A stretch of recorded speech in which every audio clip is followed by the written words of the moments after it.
নমস্কার। গল্প সন্ধানীর আসরে সকল শ্রোতা বন্ধুকে স্বাগত। আশা করি আপনারা সবাই ভালো আছেন, সুস্থ আছেন। আজকে গল্প পাঠের আসরে আমি পড়ব প্রখ্যাত সাহিত্যিক তারাদাস বন্দ্যোপাধ্যায়ের লেখা গল্প রসনা মঙ্গল। আমার গল্প পাঠ ভালো লাগলে আমার চ্যানেল সাবস্ক্রাইব করবেন আর লাইক, কমেন্ট ও শেয়ার করবেন। শুরু করছি আজকের গল্প রসনা মঙ্গল। স্কুল থেকে ফেরার পথে ভুবন বানুজের সঙ্গে দেখা। লাঠি হাতে গলায় চাদর ঝুলিয়ে সরকারদের বৈঠকখানায় দাবা খেলতে চলেছেন। আমাকে দেখে বললেন, এই যে পল্টু, ভালোই হলো দেখা হয়ে। সন্ধ্যের দিকে একবার আমার বাড়ি যাস তো। তো জেঠিমা ডেকেছেন। আমায় ডেকেছেন জেঠিমা? হ্যাঁ রে বাপু, কি একটা দরকারের কথাও যেন বলে দিয়েছিল, সেটা এখন আর মনে পড়ছে না। যা হোক যা হোক, তুই তুই একবার যাস তো। ফুটবল খেলা সেরে হাত মুখ ধুয়ে ভুবন জ্যাঠামশাইয়ের বাড়ি গেলাম। জেঠিমা আমাকে দেখে খুশি হয়ে বললেন, এই যে তুই এসেছিস, সব শুনেছিস তো কর্তার কাছে? আগে না জেঠিমা, উনি শুধু বলেছেন যে আপনি ডেকেছেন। কেন তা বলেনি? না তো। বললেন কি একটা দরকারের কথা ছিল, কিন্তু মনে করতে পারছেন না। আরামের নিঃশ্বাস ফেলে জেঠিমা বললেন, থাক, তাহলে সব ঠিকই আছে। তাই ভাবি, কর্তাকে বলতে না বলতে তোকে গিয়ে সব খবর দিয়েছেন মনে করে। এ কর্তা হলো কি, শরীর খারাপ করলো না তো? তা দেখছি ঠিকই আছে, অর্ধেক ভুলে গিয়েছে। কি কি ব্যাপার জেঠিমা, কি হয়েছে? ভালোই ব্যাপার বাবা, সামনের আষাঢ়ে মিনুর বিয়ের দিন ঠিক হয়েছে।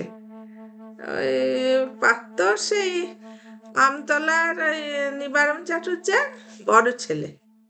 এই বুধবার তারা মিনুকে আশীর্বাদ করতে আসবে। দুপুরে আসছে, আশীর্বাদ করে খাওয়া দাওয়া সেরে বিকেলে যাবে। আর তোর পক্ষ বলে কথা, আমাদের মান সম্মান রাখবার ভার তোরই ওপর বাবা পল্টু। সে সে আবার কি? মিনুদির বিয়ে হচ্ছে, খুব ভালো কথা, বাড়ুজ্যেরা খাওয়াই ভালো, কিন্তু মান সম্মান রাখার দায় আমার ওপর। কিরকম? বললাম, আহ আমায় কি করতে হবে বলুন? বন্ধুদের নিয়ে আদর আপ্যায়ন, আহ বরং। না বাবা, সেসব নয়। সেদিন মাংসটা তোকে রাঁধতে হবে বাবা। গেল শীতে চড়ুইভাতির দিন তুই যা মাংস রান্না করেছিলি, সে সারা গাঁয়ের লোক ধন্য ধন্য করেছিল। এই রকমটা আর একবার করতে হচ্ছে বাবা। জীবনে প্রথম খ্যাতির আস্বাদ পেয়ে হোক সে খ্যাতি মাংস রান্নার। গৌরবে আমার বুক ফুলে উঠল। বললাম, এ আর বেশি কথা কি জেঠিমা? মিনুদির বিয়ে হবে, আমাদের তো কাজ করতে হবে। কজনের জন্য রান্না জেঠিমা? পাত্তর পক্ষ লোক আসবে 30 জন। তার উপর বাড়ির লোক, গাঁয়ে 2-4 জন মুরব্বি, সব মিলিয়ে 60 জন হবে। রামহরিকে বলা আছে, সে মেদিয়ার হাট থেকে 2টো পাঁঠা কিনে আনবে আগের দিন। মশলা বাটা, যোগান দেওয়া, সব লোক ঠিক করা আছে। শুধু তুই মনোযোগ দিয়ে রান্নাটা করবি। ঠিক আছে জেঠিমা, আমি সকাল 9টা নাগাদ চলে আসবো। আপনি রামহরিদাকে বলবেন মাংসটা সাইজ মাফিক টুকরো করে রাখ। বুধবার পাড়ার কোনো ছেলে মেয়েই স্কুলে গেল না। কলকাতা থেকে অনেক দূরে বলেই বোধহয় আমাদের এখানে এখনো মানুষে মানুষে ভালোবাসা বজায় আছে। 9টা বাজার বেশ কিছু আগেই ভুবন জ্যাঠার বাড়ি হাজির হয়ে দেখলো রই রই কাণ্ড বেঁধে গিয়েছে। বিরাট উঠোনের ওপর রোদ্দুর আড়াল করার জন্য চট টাঙানো হয়েছে, মাটির বড় বড় দুটো উনুন খুঁড়ে তাতে কাঠ সাজানো হয়েছে। ভুবন জ্যাঠার 10-12 জন প্রজা এসেছে কাজে সাহায্য করতে আর নেমন্তন্ন খেতে। প্রজা মানে এরা ভাগের জমি চাষ করে, কিন্তু জ্যাঠামশাই ভালো মানুষ, কোনো অন্যায্য তাগাদা করেন না, ঝগড়াঝাটি করেন না, সেজন্য এদের সঙ্গে তার সম্পর্ক খুব সুন্দর। ওদিকে বৈঠকখানা ভরে গিয়েছে বুড়ো মানুষদের ভিড়ে, ঘন ঘন কাঁচি সিগারেট চলছে, সবাই নানা রকম পরামর্শ দিচ্ছে। ভুবন জ্যাঠা সবাইকেই হ্যাঁ বলছেন। একদিকে 2জন লোক বসে শিলে তাল তাল মশলা বাটছে। আমি প্রথমে কিছুক্ষণ মাংস কাটার তদারক করলাম। তদারক করবার অবশ্য কিছুই ছিল না, কিন্তু আমি যে রান্নার ব্যাপারে একজন বিশেষজ্ঞ সেটা বোঝাবার জন্য মাংসের টুকরো মাঝারি রাখতে বললাম। মশলা যেন যথেষ্ট মিহি করে বাটা হয় সে বিষয়ে কর্মরত 2জনকে সতর্ক করে দিলাম। হাঁটুর ওপর ধুতি পরা খালি গা 2-3জন চাষাভুষো মানুষ একটু দূরে আমার দিকে সসম্ভ্রমে তাকিয়ে দাঁড়িয়ে রয়েছে। একজন অপরজনকে বলছে, এই দাদাবাবুকেই ডেকে এনেছে রান্নার জন্যে। অপরজন বলছে, বয়সটা কাঁচামনি দিচ্ছে না, পারবে তো? পারবে রে পারবে, চলুন বলুন দেখ না এলে মাসে। গৌরবে স্ফীত বুকে আমি উনুনে বিশাল কড়াই চাপিয়ে মাংস কষবার উদ্যোগ করতে লাগলাম। একজন যোগানদারকে ডেকে বললাম, হাতের কাছে কাঠ তৈরি রাখবে, সবসময় সমান আঁচ না হলে রান্না খারাপ হয়ে যাবে। দেখি, না, অত মোটা নয়, মাঝারি কাঠ নাও, যাতে দিলেই জ্বলে ওঠে। লোকটি শ্রদ্ধায় অভিভূত হয়ে কাঠ জড়ো করতে লাগলো। কষবার সময় অবশ্য একটু ঝামেলা উপস্থিত হলো। চড়ুই ভাতিতে বড় জোর 15 কি 20 জনের রান্না করেছি। 60-70 জনের মাংস রাঁধবার অভিজ্ঞতা কখনো আমার হয়নি। তাই শাবলের মতো মোটা খুন্তি 2 হাতে ধরে নাড়তে গিয়ে দেখি 2-1 টুকরো মাংস কড়া থেকে ছিটকে আগুনে পড়ে গেল। যোগানদারটি বলল, হে বাবু, পড়ে গেল। গম্ভীরভাবে বললাম, পড়েনি, ইচ্ছা করে ফেলেছি। ওকে বলে ব্রহ্মার বুঝছি। রান্না শুরু করবার সময় ঠাকুরকে নিবেদন করতে হয়। একটু দূরে দাঁড়িয়ে থাকা চাষি দুটির মধ্যে একজন তার সঙ্গীকে বলল, দেখলি তো, কি বলেছিলাম? এলেমদার লোক, কায়দা করে হাতের এমন মোচড় দিলে ঠিক 4 টুকরো, ঠিক 4 টুকরো গিয়ে আকায় পড়লে। সন্ত্রস্ত হয়ে ভাবছি পরবর্তী দুর্ঘটনাটা কোন দেবতার নামে উৎসর্গ করা যায়। এমন সময় জেঠিমা এসে বললেন, রান্না চড়িয়ে দিয়েছিস দেখছি, বেশ বেশ ভালো। তা তোর সঙ্গে আমার একটু কথা ছিল পল্টু। কি কথা জেঠিমা, বলুন। বলতে ভারী লজ্জা করছে, তুই আবার কি মনে করবি? অবাক হয়ে বললাম, কি এমন কথা জেঠিমা? বাবা, পাত্রপক্ষ যখন খেতে বসবে তখন ইয়ে বলা হবে মাংস রান্না করেছে আমাদের মেনু। কেমন? মেয়েদের বিয়ের ব্যাপারে এসব একটু করতে হয়, বুঝলি না? রাগ করিস না বাবা, তোরই তো দিদি। শহীদদের মনোভাব কেমন হয় বুঝতে পারলাম। তারাও তো নিজের জন্য কিছু করে না। দেশ স্বাধীন হতে হতে সাধারণত তারা দেয়ালে ছবি হয়ে যায়। বললাম, তাতে কি জেঠিমা, তাই বলবেন? জেঠিমা পাকা লোক, কাছাকাছি যারা দাঁড়িয়েছিল তাদের মুখে মুখে ব্যাপারটা বুঝিয়ে দিলেন। তারপর বড় ছেলে সুধাংশুকে বললেন, বাড়ির এবং পাড়ার যত ছেলেপুলে এসেছে তাদের এক জায়গায় করতে। মিনিট 5-এর মধ্যে সুধাংশুদা গোটা 17-18 বিভিন্ন বয়সের ছেলে মেয়েকে তাড়িয়ে নিয়ে এলেন। জেঠিমা হেঁকে বললেন, এই সব লাইন দিয়ে দাঁড়া। প্রথমে জেঠিমা তাদের নাতিদীর্ঘ একটা বক্তৃতার মাধ্যমে মূল বিষয়টি বোঝালেন। তারপর একে একে তাদের আলাদা করে তালিম দিতে লাগলেন। কিছুক্ষণের মধ্যেই প্রত্যেকে ব্যাপারটা মোটামুটি বুঝে গেল। কেবল গোল বাঁধল পাঁচু হালদারের ছোট ছেলেকে নিয়ে। ঢিলে হাফ প্যান্ট কোমরের কাছে মুঠিয়ে ধরে নাক টানছিল আর বুঝতে না পারার দৃষ্টিতে ঘটনাবলীর উপর নজর রাখছিল। সবশেষে জেঠিমা তার সামনে গিয়ে বললেন, এই কুচো, বল, আজ মাংস কে রান্না করেছে? ফোঁ করে নাক টেনে কুচো বললে, পল্টুদা। জেঠিমার কামান গর্জন, না, রান্না করেছে মিনুদি। পাত্রপক্ষ জিজ্ঞেস করলে তাই বলবি। রন্ধনরত আমার দিকে নির্দেশ করে কুচো বললে, ওই যে পল্টুদা রাঁধছে, জানি, সে আমিও দেখতে পাচ্ছি, কিন্তু তা বলবি না, বলবি মিনুদির রান্না। কুচো মাথা হেলিয়ে সম্মতি জানালো। ও মাথা হালালে চলবে না, কে মাংস রেঁধেছে জিজ্ঞাসা করলে কি বলবি? এই মিথ্যে কথা বলবো। এক মুহূর্তের জন্য জেঠিমার মুখখানা কেমন যেন দেখালো। তারপর সামলে নিয়ে তিনি বললেন, তুমি করিস না, শুধু যা বলতে বলছি তাই বলবি। এদিকে আমি এক মনে মাংস কষে চলেছি। চারিদিকে গ্রাম্য মানুষদের একটা ভিড় তৈরি হয়েছে। তারা আমার রন্ধন পদ্ধতি সম্বন্ধে নানা রকম সশ্রদ্ধ মন্তব্য করছে। কঠিন কাজে হাত দিয়েছি সেটা বুঝলাম মাংসে জল দেবার পরে। ছ্যাঁক করে একটা শব্দ হয়েই কড়া জুড়ে বজবুজ করে ফেনা উঠতে লাগলো।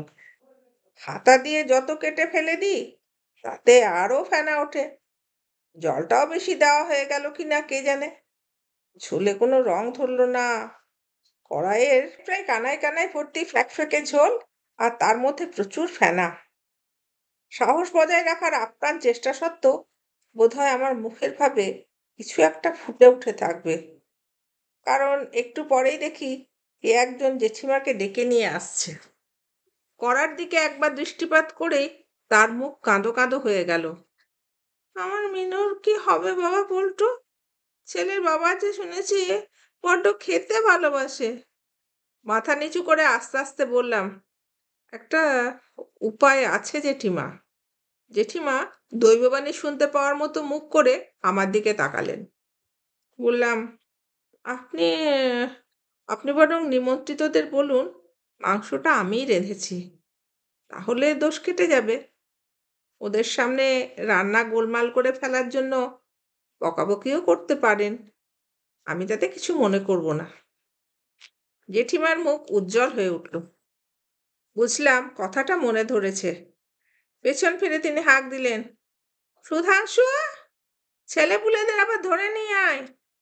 বাচ্চা কাচ্চাগুলোকে পাকড়াও করে আনবার ফাঁকে সমবেত জনসাধারণকে পরিবর্তিত পরিস্থিতি সম্বন্ধে সচেতন করার জন্য জেঠিমা যেই ওহে বাবা সকল বলে শুরু করতে গিয়েছেন, অমনি চালাক চেহারার একজন সুটকোপানা লোক বলে উঠল, আর বলতে হবে না মা ঠাকরুন, ওরা বুঝে গিয়েছি।